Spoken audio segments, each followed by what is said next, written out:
नमस्कार बच्चों। तो अब हम लोग स्टार्ट कर रहे हैं अपनी एक्सरसाइज 2.1। लास्ट वीडियो में मैंने आपको सारा का सारा जितना भी बेसिक था इसका सब करा दिया था। यहाँ से हम उसकी एक्सरसाइज को सॉल्व करेंगे, ठीक है। तो देखो, सबसे पहले हमारा जो क्वेश्चन है वो है निम्नलिखित व्यंजकों में कौन कौन एक चर में बहुपद हैं और कौन कौन नहीं हैं। तो इसको हम दो स्टेप में करेंगे, ठीक है। पहला स्टेप होगा कि आप चेक करेंगे कि इसमें एक ही तरीके का चर है या अलग अलग तरीके के दो चर आ रहे हैं इसमें, ठीक है। तो एक ही तरीके का चर कैसे है, देखो जैसे इसमें भी एक्स होना चाहिए, मतलब पूरे के पूरे बहुपद के अंदर, पूरे के पूरे व्यंजक के अंदर सिर्फ एक्स होना चाहिए। सिर्फ क्या होना चाहिए, सिर्फ और सिर्फ एक्स होना चाहिए। तो मतलब कोई भी एक होना चाहिए, जैसे इसमें एक्स है उसमें वाई होना चाहिए, किसी में कोई जेड हो सकता है, कुछ भी हो सकता है, लेकिन सिर्फ हो एक तरीके का, ठीक है। तो चलो पहला स्टेप हमने चेक कर लिया कि इसमें एक ही तरीके का चर है, हाँ बिल्कुल है, इसमें सिर्फ एक्स आ रहा है। अब बहुपद के लिए हमें चेक करना होता है कि ये जो चर है, चर की जो पावर है, चर की जो घात है वो फ्रैक्शन में नहीं होनी चाहिए, यानी कि भिन्न के रूप में नहीं होनी चाहिए, और दूसरी चीज़ उसके ऊपर रूट नहीं होना चाहिए या फिर माइनस में नहीं होनी चाहिए, ठीक है। ये तीन चीज़ें होती हैं हमारी, जिससे हम चेक करते हैं कि ये बहुपद है या नहीं है। तो देखो, अब ये एक चर में भी है और यहाँ पर इसकी जो पावर है वो भी माइनस में नहीं है, ठीक है। तो हम इसको कह देंगे कि ये जो है ये एक चर में बहुपद है, ठीक है। इसी तरीके से ये वाला देखते हैं, तो यहाँ पर 2 के ऊपर रूट है, जिससे हमें कोई मतलब नहीं है। y जो है, y अकेला है यहाँ पर, मतलब एक चर है और इसकी पावर भी पॉजिटिव है और फ्रैक्शन में भी नहीं है, यानी कि भिन्न में भी नहीं है, इसलिए ये भी एक चर में बहुपद है, ठीक है। आ जाते हैं इसके ऊपर। अब देखो यहाँ पर प्रॉब्लम आ गई, यहाँ पर देखेंगे अगर आप ध्यान से तो रूट के अंदर आ रहा है t।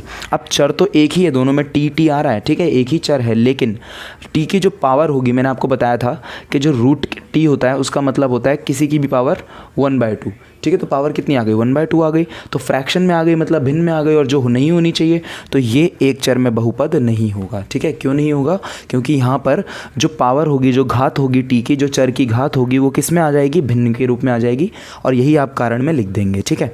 चलो अगले क्वेश्चन पे आते हैं। अगला क्वेश्चन है y + 2/y, ठीक है। तो देखो, अगर हमने अपने मैथ्स का एक रूल पढ़ा होगा कि अगर नीचे x होता है और अगर हम इसको ऊपर की तरफ लेके जाते हैं तो इसकी जो पावर होती है वो -1 हो जाती है, इसकी जो घात होती है वो माइनस में हो जाती है, या साइन बदल जाता है, ऐसे कह लो, ठीक है। तो अगर आप इस y को ऊपर की तरफ लेके जाओगे तो ये ऐसा बन जाएगा y + 2y की पावर -1, ठीक है। लेकिन चर की घात तो कभी माइनस में होनी ही नहीं चाहिए, जो कि यहाँ आ गई, तो ये भी एक चर में बहुपद नहीं होगा, ठीक है। इस तरीके से हो गया। अब हम आते हैं इसके ऊपर।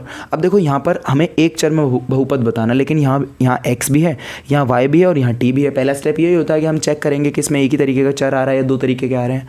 तो अब इसमें 3 तरीके के चर आ रहे हैं, तो ये भी एक चर में बहुपद नहीं होगा, ठीक है। इतना समझ में आया होगा। चलिए अब अपना करते हैं सेकंड क्वेश्चन। सेकंड क्वेश्चन जो है हमारा वो है कि निम्न में से प्रत्येक का हमें x² का गुणांक लिखना है। गुणांक मैंने आपको बताया था, उसके साथ जो भी मल्टीप्लाई में लगा हो उसे हम उसका गुणांक कहते हैं। चलो सबसे पहले हमसे जिसका गुणांक पूछते हैं उसका गुणांक बताना होता है। तो x² इसमें कहाँ है, अब देखो x² ये है, इसके साथ कुछ भी नहीं लगा तो हम इसके साथ 1 मान सकते हैं। तो इस इक्वेशन में, इस वाले क्वेश्चन में जो x² का गुणांक होगा वो क्या होगा, 1 हो जाएगा, ठीक है। क्यों 1 हो जाएगा, क्योंकि इसके साथ गुणा में कौन लगा हुआ है, 1 लगा हुआ है, ठीक है। यहाँ पर देखते हैं। अच्छा अब देखो एक चीज़ याद रखना, जैसे कभी आपसे पूछें -x का गुणांक बताओ, तो इसका मतलब होता है -1 गुणा में x, ठीक है। तो क्वेश्चन नंबर सेकंड में हमें यही बताना है। देखो यहाँ पर 2 - x² है, -x² है, तो हम यहाँ पर इसको -1 लिख सकते हैं। तो यहाँ पर x² का गुणांक जो होगा वो होगा -1, ठीक है। अब इसमें आ जाते हैं। इसमें देखो, अब x² के साथ कौन लगा हुआ है, गुणा में π/2 लगा हुआ है, तो π/2 क्या हो जाएगा, x² का गुणांक हो जाएगा। बहुत इजी है, पहली एक्सरसाइज में कुछ भी नहीं रखा हुआ आपके, ठीक है। चलो इसमें आ जाते हैं। अब इसमें तो देखो x² है ही नहीं, जब x² नहीं होगा तो अब हम इसको ऐसे लिख सकते हैं, x² × 0, ऐसे भी तो लिखा जा सकता है इसको, x² × 0। अब x है ही नहीं तो अभी तो ये 0 बना होगा, ठीक है। तो यहाँ पर हम x² का गुणांक कौन बोल देंगे, 0 बोल देंगे। इतना समझ में आया होगा आपको। चलो क्वेश्चन नंबर 3 पे आ जाते हैं अपने। क्वेश्चन नंबर 3 जो है वो कह रहा है कि 35 की घात के द्विपद और 100 घात के एक पदी का एक एक उदाहरण दें। तो द्विपद कौन होते हैं, द्विपद कौन होते हैं भाई, जिसमें दो पद होते हैं। तो आप कोई भी एक 35 की घात के द्विपद का उदाहरण दे दो। ये सब बच्चों का अलग अलग आ सकता है, क्योंकि आप अपनी मर्जी से करेंगे। मैं लिख रहा हूँ x35 और प्लस का 10, ये मेरा द्विपद हो गया, जिसमें 2 पद भी हैं और घात कितनी है इसकी, 35 है। घात मैं आपको बता चुका हूँ, पिछली वीडियो में बहुत अच्छे से बता चुका हूँ, ठीक है। चलो ये भी हो गया। अब आते हैं अपने 100 के घात वाले एक पदी पर, मतलब एक पद होना चाहिए और घात कितनी होनी चाहिए, 100 होनी चाहिए। चलो इसको p ले लेते हैं, p की घात 100 हो गया एक पदी का उदाहरण। या आप चाहते तो यहाँ पर एक नंबर भी ले सकते थे, जैसे हम इसको ये भी लिख सकते थे 11 की पावर 100, मतलब कुछ भी लिख सकते हो आप यहाँ पर। लेकिन वो नंबर मतलब एक तरीके का वो अचर होना चाहिए और एक चर होना चाहिए, दोनों में से कोई भी होना चाहिए जिसकी घात 100 है, बस आंसर मिल जाएगा हमें। चलो आते हैं अपने क्वेश्चन नंबर 4 पर। जो क्वेश्चन नंबर 4 है हमारा, वो बोल रखा है कि निम्नलिखित बहुपदों में से प्रत्येक के बहुपद की घात लिखनी है आपको। तो घात मैं आपको बता चुका हूँ, चर की सबसे बड़ी घात, ठीक है। तो चर की सबसे बड़ी घात आप ढूंढेंगे, सबसे पहले तो माइनस में नहीं होनी चाहिए और फ्रैक्शन में नहीं होनी चाहिए, ये बात आप ध्यान रखेंगे। भिन्न में नहीं होनी चाहिए और माइनस में नहीं होनी चाहिए, ठीक है। तो पहले इसमें चेक करते हैं। देखो सबसे पहला स्टेप क्या होगा कि आप इसमें से चर ढूंढेंगे। चर कितने तरीके के हैं, यहाँ पर एक ही तरीके का चर है, बिल्कुल करेक्ट है अभी तक। तो अब इसी चर की सबसे बड़ी घात को हम इस बहुपद की भी घात बोला जाए, मतलब बहुपद की भी घात बोलते हैं। तो इसमें सबसे बड़ी घात कौन है, 3 है। तो हम क्या कह देंगे कि इस बहुपद की घात कितनी है, 3 है। आपको सिर्फ नंबर लिखना होता है, एक्स क्यूब मत लिख देना, ठीक है, सिर्फ नंबर लिखना होता है। चलो आ जाते हैं इसमें। अब देखो इसमें तो एक ही चर है और उसकी घात 2 है, तो घात कितनी हो जाएगी, 2 हो जाएगी, बहुत ईजी है। अब इसमें देखते हैं टी, ये √7 है, ये टी है, तो टी के ऊपर कुछ नहीं है तो 1 होगा।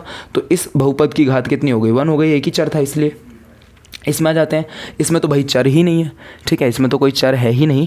तो जब भी कोई चर ना हो तो आप उसकी जो घात होगी उसे 0 लिख देंगे, ठीक है, कोई डाउट।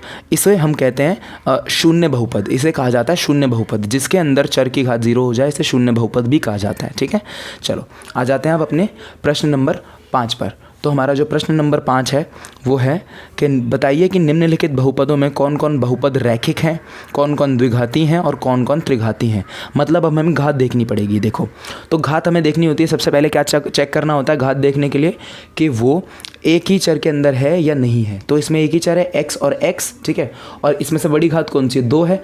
तो इस बहुपद की घात कितनी हो गई, 2 हो गई। और 2 घात वाले समीकरण को हम द्विघाती कहते हैं। क्या कहते हैं, हम इसे द्विघाती कहते हैं। तो ये कौन सा वो हो गया समीकरण, द्विघाती हो गया, ठीक है। चलो आ जाते हैं इसके अंदर।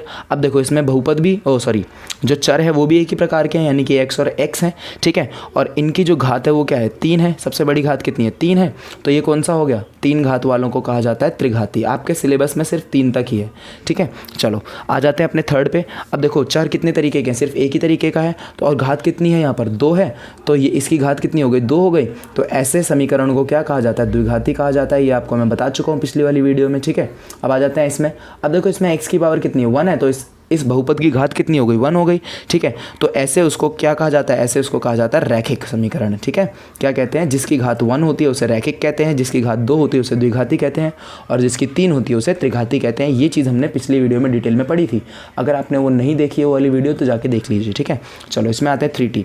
अब देखो 3t के अंदर आप देखेंगे तो यहाँ पर चर भी आपका एक ही है और उसकी घात भी 1 है, ठीक है। तो ये क्या हो गई, घात 1 हो गई। तो ये भी किस प्रकार का वो है, ये भी एक रैखिक समीकरण है, ठीक है। चलो r² पे आते हैं। r² देखो चर भी एक ही तरीके का है और घात कितनी है, 2 है। तो ये कौन सा हो गया, द्विघाती हो गया, ठीक है। बस बहुत सिंपल है और कुछ है ही नहीं। पहली एक्सरसाइज में आपका कुछ है ही नहीं, बहुत सिंपल एक्सरसाइज दे रखी है आपको, ठीक है। चलो देखो इसमें आ जाते हैं 7th में। 7th में हमें चर भी एक दे रखा है, चर की घात कितनी है, 3 है। तो घात 3 हो गई और 3 घात वाले को कहा जाता है त्रिघाती, ठीक है। तो इसी क्वेश्चन के साथ आपकी एक्सरसाइज 2.1 खत्म हो गई है। अब अगली वीडियो में हम लोग करेंगे एक्सरसाइज 2.2, ठीक है।